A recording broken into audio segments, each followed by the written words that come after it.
बिस्मिल्लाहिर्रहमानिर्रहीम। तमाम देखने वाले स्टूडेंट्स को प्रोफेसर इकबाल हैदर भट्टी का सलाम। माय डियर स्टूडेंट्स, हम vector analysis written by professor Iqbal Haider Bhatti उसको डिस्कस कर रहे हैं और उसकी पहली एक्सरसाइज के क्वेश्चंस कर रहे हैं। पहली एक्सरसाइज दो हिस्सों पर मुश्तमिल है। एक डॉट प्रोडक्ट और स्केलर प्रोडक्ट और उससे रिलेटेड प्रॉपर्टीज़ के साथ जो सवाल हैं वो हैं, और फिर कुछ क्वेश्चंस जो हैं वो क्रॉस प्रोडक्ट जिसको कि हम वेक्टर प्रोडक्ट भी कहते हैं उससे रिलेटेड हैं। तो आज जो है ये जो टॉपिक मैं आपके साथ डिस्कस करने जा रहा हूँ ये वेक्टर प्रोडक्ट है। इसको क्रॉस प्रोडक्ट भी कहा जा सकता है, वेक्टर प्रोडक्ट भी कहा जा सकता है। अगर आपको वेक्टर की बुक जो है जिससे मैं आपको पढ़ा रहा हूँ ये बुक चाहिए तो कमर नामी एक बच्चा है, इसको आपने इस नंबर पे कॉल करनी है 0300 88 10640।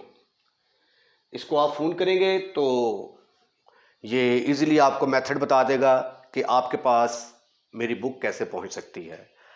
वैसे भी अगर आप कैलकुलस की बुक लेना चाहें, मैकेनिक्स की भी ठीक है, मेरे नोट्स जो हैं जो मैंने लिखे हैं बुक्स की फॉर्म में हैं, उनके लिए आपने कमर नामी जो बच्चा है उसका ये नंबर है, उसके साथ आपने रब्ता करना है। तो माय डियर स्टूडेंट्स, आइए आज के लेक्चर का आगाज करते हैं। आज का हमारा टॉपिक है क्रॉस प्रोडक्ट और वेक्टर प्रोडक्ट। फिजिक्स में भी आप वेक्टर प्रोडक्ट के बारे में पढ़ते हैं। फिजिक्स की डेफिनेशन और मैथमेटिक्स की डेफिनेशन थोड़ी सी ज़रा डिफरेंट है।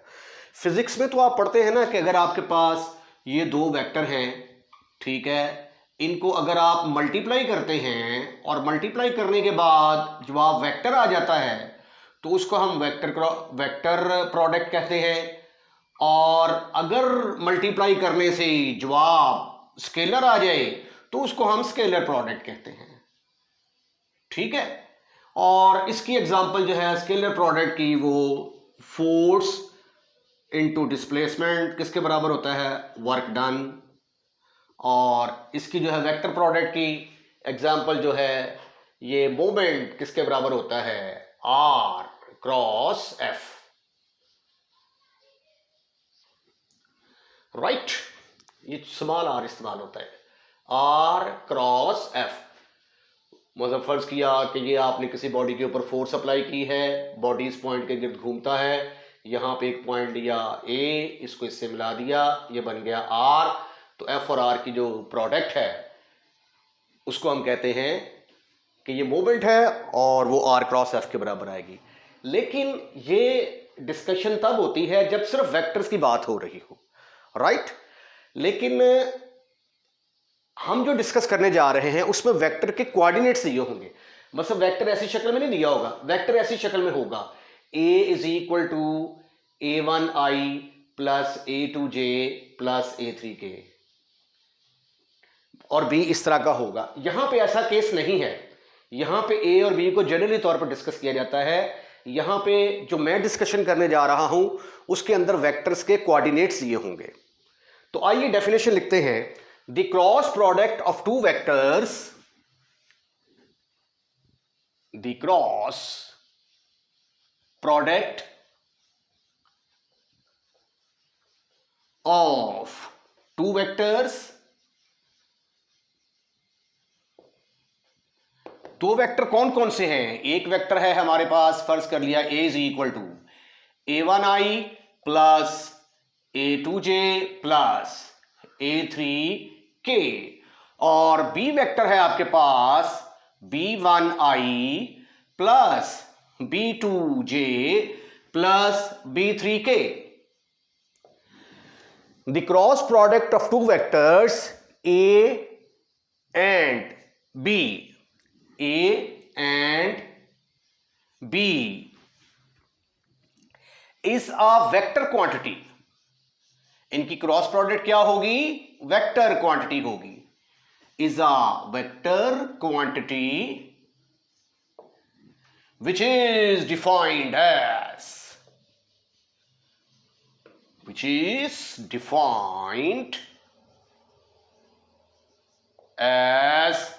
A cross B will be equal to, पहली रो में लिखेंगे हम, ये डिटर्मिनेंट के बराबर होगा, पहली रो में I, फिर हम लिखेंगे J और फिर लिखेंगे K। अब A क्रॉस B, A जो है ये पहले आ रहा है, तो A के कोऑर्डिनेट क्या हैं? A1 A2 A3, तो पहले A के कोऑर्डिनेट आएंगे A1 A2 A3 और फिर B के कोऑर्डिनेट्स आएंगे। तो ये जो डिटर्मिनेंट बन गया है, ये डिटर्मिनेंट एक्चुअली किस चीज को रिप्रेजेंट कर रहा है? इन दो वेक्टर्स की क्रॉस प्रोडक्ट को। और डिटर्मिनेंट को एक्सपेंड करना तो आप जानते हैं, expand from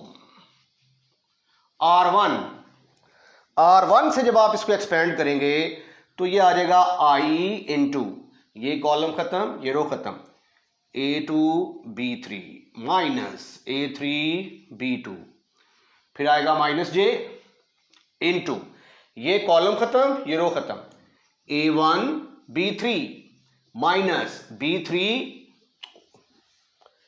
A3 A3 B1 plus K into, ये कॉलम खत्म, ये वाला K की, और ये रो खत्म, A1 B2 minus A1 B2 minus A2 B1। अब ये देखिए, ये एक वेक्टर क्वांटिटी है, इसको ऐसे भी लिखा जा सकता है। I को जो है मैं इधर लिखने की बजाय अगर इधर लिख दूं ऐसे करके, राइट, और J को मैं यहां लिखने की बजाय अगर यहां लिख दूं, और K को मैं यहां लिखने की बजाय यहां लिख दूं, तो ये देखें उसी तरह की शक्ल आ गई ना, जिस तरह होता है 2I plus 3J plus 4K, जिसमें I J K होता है वो वेक्टर होता है ना। तो इसमें देखो ये I आ रहा है, J आ रहा है, K आ रहा है, तो ये क्या होगा? एक वेक्टर होगा। और इसको हम क्या कहते हैं कि ये क्रॉस प्रोडक्ट है, या इसको हम क्या कहेंगे? Vector product. Properties of cross product are properties of vector product. Cross product या वेक्टर प्रोडक्ट मतलब सेम है। अब ये प्रॉपर्टीज हैं, इन प्रॉपर्टीज का इस्तेमाल आगे क्वेश्चंस के अंदर होने वाला है, तो इन प्रॉपर्टीज को बड़े ध्यान के साथ आपने समझना है। पहली प्रॉपर्टी है कि cross product is not commutative. Cross product is not commutative।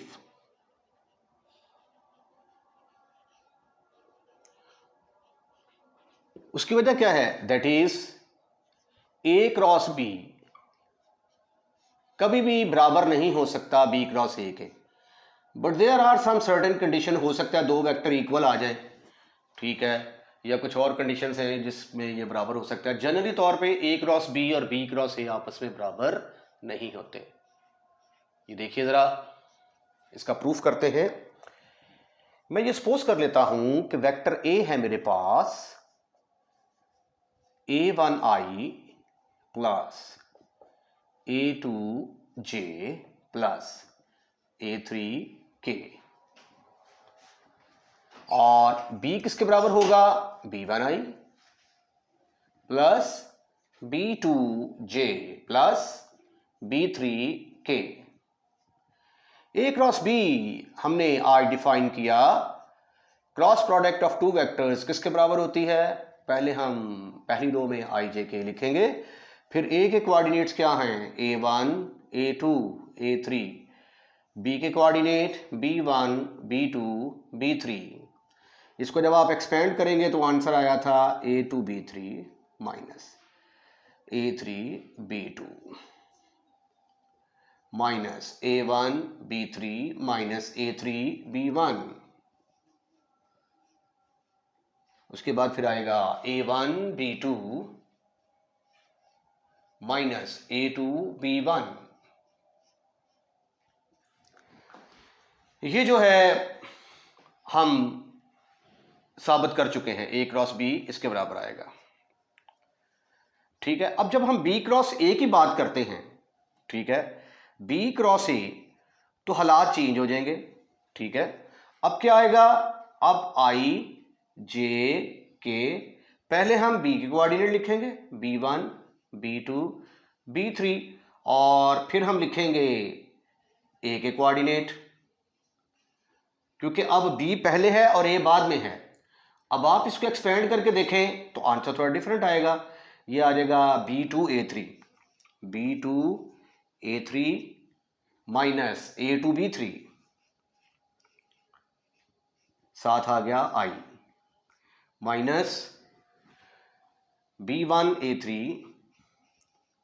Minus a3 b3 a1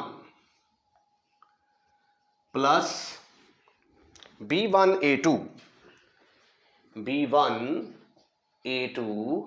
minus a2 b1।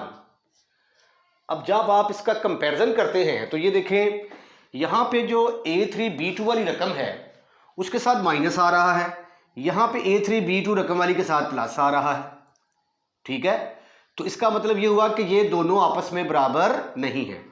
तो क्या लिखेंगे हम कि a क्रॉस b, इसी तरह देखें यहां पे a1 b2 प्लस का है, यहां पे ओहो ये दोनों लिख दिया आपने, b2 a3 b2 ठीक है, b1 a3 b3 a1 b1 a2, उसके बाद आएगा a1 b2।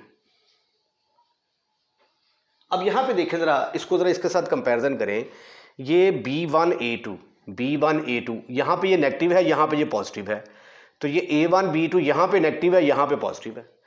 तो इसका मतलब है कि a cross b cross a के बराबर नहीं है। a cross b is not equal to b cross a। ठीक है, अब जब हम b क्रॉस a लेते हैं तो b क्रॉस a से मुराद क्या है कि ये देखें b पहले आ गया, a बाद में चला गया, यानी इसका मतलब है हमने इस रो को इस रो के साथ चेंज कर दिया है। यही हुआ है ना, ये देखिए b ऊपर चला गया, a नीचे आ गया, b ऊपर चला गया, a नीचे आ गया। तो डिटर्मिनेंट की प्रॉपर्टी है कि अगर दो करीबी रोज को हम इंटरचेंज करते हैं तो फिर क्या करते हैं, साथ नेगेटिव साइन लगाते हैं। तो b क्रॉस a जो है ये एक्चुअली किसके बराबर होगा, माइनस a क्रॉस b के बराबर, या फिर हम यूं भी कह सकते हैं कि a क्रॉस b जो है ये किसके बराबर होगा, अगर आप इनका ऑर्डर चेंज करते हैं ना, b को पहले लिखते हैं और a को बाद में, तो ये फिर क्या आ जाएगा, इसके साथ नेगेटिव साइन आ जाएगा। उसकी वजह क्या है कि ये देखें पहले a b था, फिर b की जगह पे ये देखें जरा, ये a और ये b, ये b और ये a, यानी b और a की पोजीशन चेंज हो गई। b और a की पोजीशन चेंज होने का मतलब दोनों रोज को चेंज किया है, दोनों रोज को चेंज करेंगे तो डिटर्मिनेंट की प्रॉपर्टी के तहत नेगेटिव साइन आएगा। तो ये क्रॉस प्रोडक्ट के अंदर जो है ना, ये डिटर्मिनेंट की जो प्रॉपर्टीज हैं उनका बहुत ज़्यादा इस्तेमाल जो है वो मौजूद है। प्रॉपर्टी नंबर 2 देखते हैं हम। प्रॉपर्टी नंबर 2 है कि a क्रॉस a जब दो वेक्टर सेम होंगे तो आंसर किसके बराबर आएगा, 0 के बराबर आएगा। और ये 0 क्या होगा, ये वेक्टर होगा, नल वेक्टर होगा, क्योंकि क्रॉस प्रोडक्ट दो वेक्टरों की एक वेक्टर ही होगी ना। तो अगर मैं ऐसे सिंपल लिखूंगा तो ये स्केलर, ऐसे लिखूंगा तो ये नल वेक्टर बन जाएगा, राइट। अब इसका प्रूफ करते हैं। अब a क्रॉस a का मतलब क्या है कि ये दो रोज आइडेंटिकल आ जाएंगी, ऊपर भी a नीचे भी a, तो दो रोज आइडेंटिकल होंगी तो डिटर्मिनेंट की वैल्यू किसके बराबर होती है, 0। तो इसका मतलब ये हुआ कि a क्रॉस a किसके बराबर होगा, 0 के इक्वल। लेट हमने फरोज कर लिया कि a vector a1i plus a2j plus a3k। we want to find a cross a which is equal to ijk। फिर हम लिखेंगे a के कोऑर्डिनेट और फिर लिखेंगे a के coordinate. Now sweetie and cutie boys, you can see that these two rows are identical, If any two rows of a determinant are identical, then its value is 0. तो A cross A किसके बराबर होगा? Null vector 0 के बराबर हुआ करेगा। तो आज के बाद आपने एक बात याद रखनी है, जब दो सेम वेक्टरों की क्रॉस प्रोडक्ट लिया करेंगे तो आंसर हमेशा 0 के बराबर आएगा। तो यहां से फिर एक तीसरी प्रॉपर्टी हम बनाते हैं कि I cross I is equal to 0, J cross J will be equal to 0, K cross K is equal to 0. Right? Right. अगर आप इसका भी प्रूफ चाहते हैं, you need not be worried about that. I am going to give the proof of this one. As you know that vector I is equal to 1, 0, 0. Now I want to find I cross I, which is equal to, in the first row I have to write ijk. Now I will write the coordinate of the vector I, which are 1, 0 and 0. Again I cross I, again I have to write the coordinate of the vector I. Those are again 1, 0, 0. Now you can again you can see that row number 2 and row number 3 are identical. If any two rows or two columns of a determinant are identical, then its value is 0. In the similar way, you can prove that J cross J is equal to 0 and K cross K is also equal to 0. Property number 4, इसके लिए आप ऐसा करें कि एक circle बना लें। इसको याद करने के लिए यहां पे लिखें I, यह आ जाएगा J and this is K.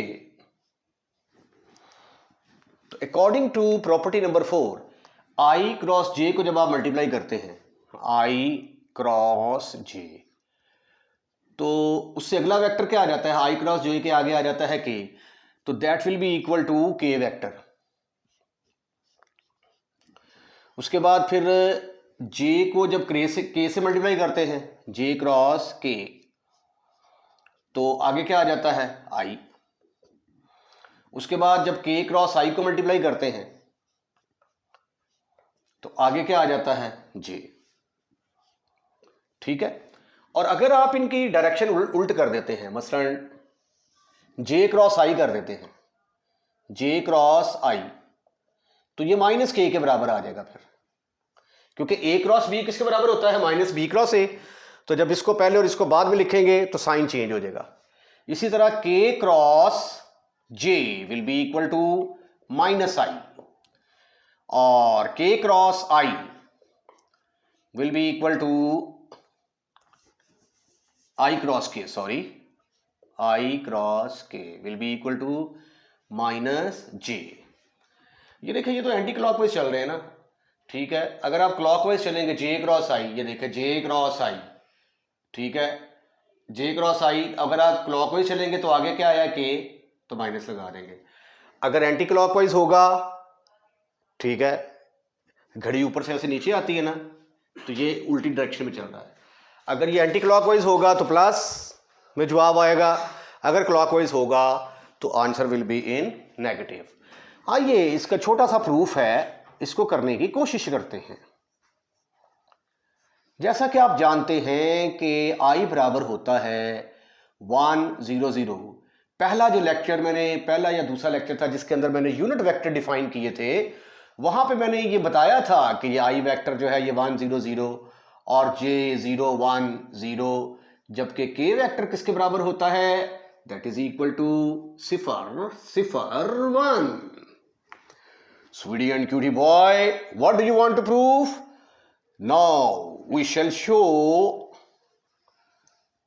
अब हम शो मारेंगे, किस चीज की शो मारेंगे?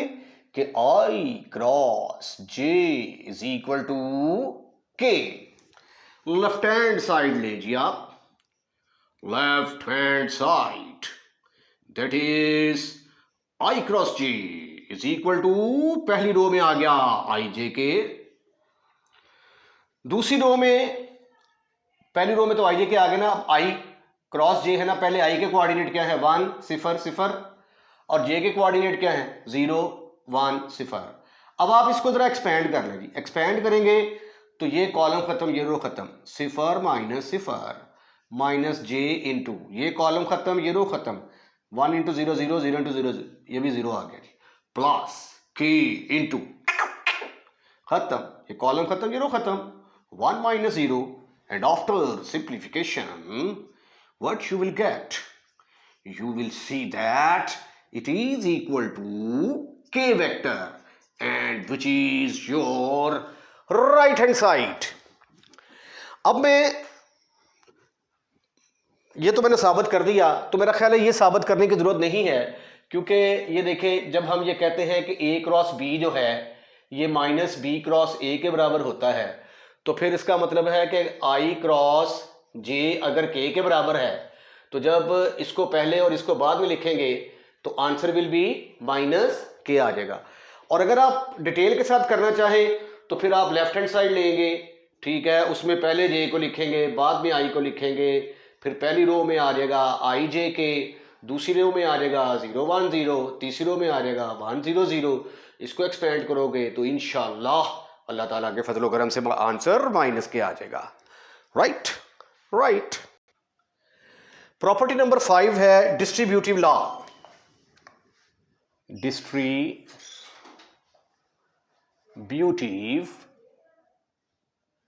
लॉ इन वेक्टर प्रोडक्ट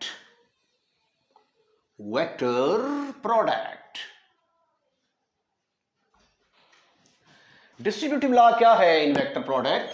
ये देखें a cross b plus c,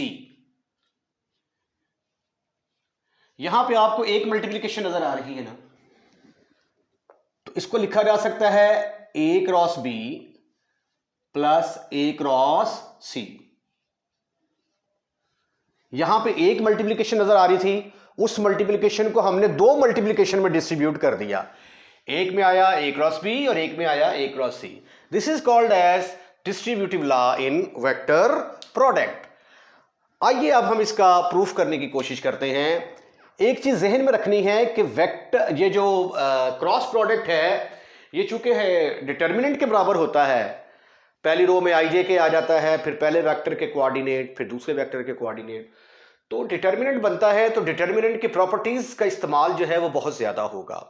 तो recall all the properties of determinant in your mind, वैसे मैं साथ साथ भी बताता जाऊंगा आपको, ठीक है, तो एक दफा बेहतर होगा कि अगर आप उसको देख लें।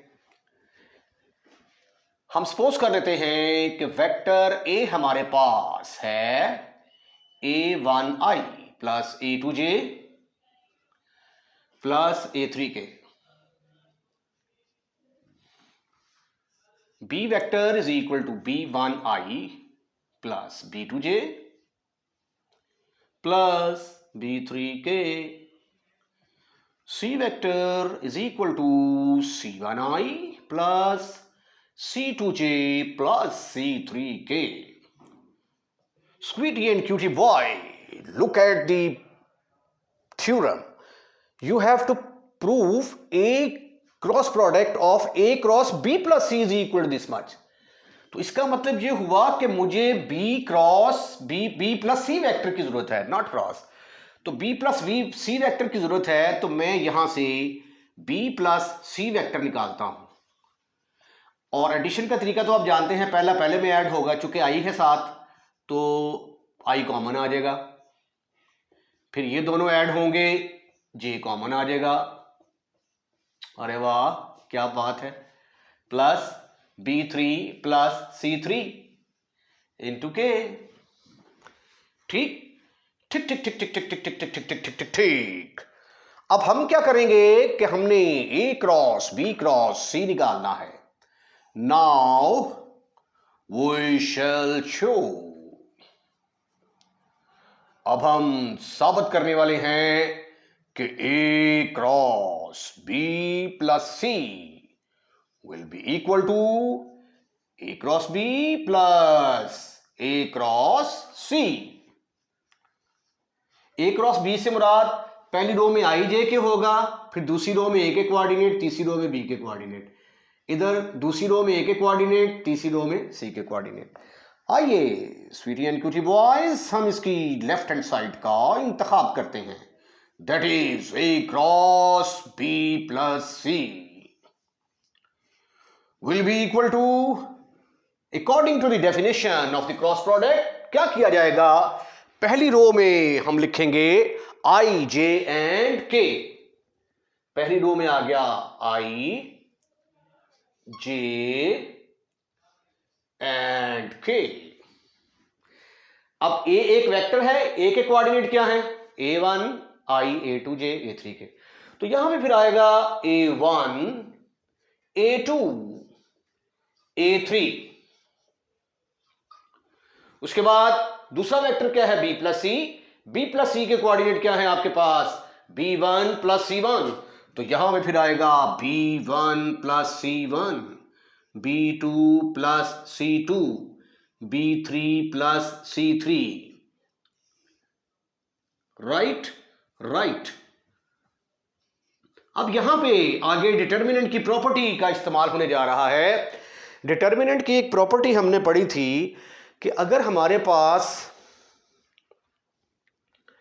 डिटर्मिनेंट है कुछ इस तरह का, a1 plus alpha a2 a3 b1 plus beta b2 b3, जो प्रॉपर्टीज रोज के लिए होती हैं वही कॉलम के लिए होती हैं, c1 plus gamma c2 c3। ये एक डिटर्मिनेंट है, इसको हम दो डिटर्मिनेंट के सम के बराबर लिख सकते हैं। अब प्लस से पहले क्या आता है, a1 a2 a3, फिर ये दो तो एज इट इज ही आएंगे ना, a2 a3 b2 b3 c2 c3, plus जो दूसरा डिटर्मिनेंट होगा, प्लस के बाद क्या आ रहा है, अल्फा बीटा गैमा, एंड ये दो कॉलम एज इट इज ही चलते जाएंगे। ठीक है, तो इसका मतलब है कि अगर ये कॉलम में ऐसे लिखा हो तो इसको दो हिस्सों में लिखा जा सकता है, इसी तरह अगर रो में लिखा हो तो भी उसको हम दो के सम के बराबर लिख सकते हैं। अब यहां पे देखें, ये b1 प्लस c1 है, b2 plus c2 b3 plus c3। कुछ रकमें प्लस से पहले आ रही हैं, कुछ रकमें प्लस के बाद आ रही हैं। जो प्लस से पहले आ रही हैं उनको हम पहले डिटर्मिनेंट में लिखेंगे। ये देखिएगा जरा, दिस इज इक्वल टू आई जे के। पहली रो में तो कोई फर्क नहीं पड़ेगा ना, a1 a2 a3। अब ये प्लस से पहले क्या है, b1 b2 b3, b1 b2 b3 plus पहली रो में आई जे के। अब ये प्लस के बाद क्या आ रहा है, c1 c2 c3, तो तीसरी रो में हम लिखेंगे c1 c2 c3। राइट। अब यहां पे देखो, ये आई जे के है, पहले ए है बाद में बी है, तो according to the definition of cross product ये किसके बराबर होगा, ए क्रॉस बी के बराबर। यहां पे ए पहले है सी बाद में, ये किसके बराबर होगा, ए क्रॉस सी के बराबर। और ये किसके बराबर आ गया, आहा, ये तो आ गई हमारी राइट हैंड साइड। ठीक, इसके साथ ही आज का लेक्चर जो है हम यहीं पे खत्म करते हैं इसको, और इसकी बाकी प्रॉपर्टीज अगले लेक्चर के अंदर डिस्कस करेंगे। अगर आपको हमारी वीडियो पसंद आई है तो इसको लाइक ज़रूर कीजिएगा, और लाइक करने के बाद दोस्तों में शेयर करें। अगर आपने हमारा चैनल सब्सक्राइब कर दिया है, थैंक यू वेरी मच।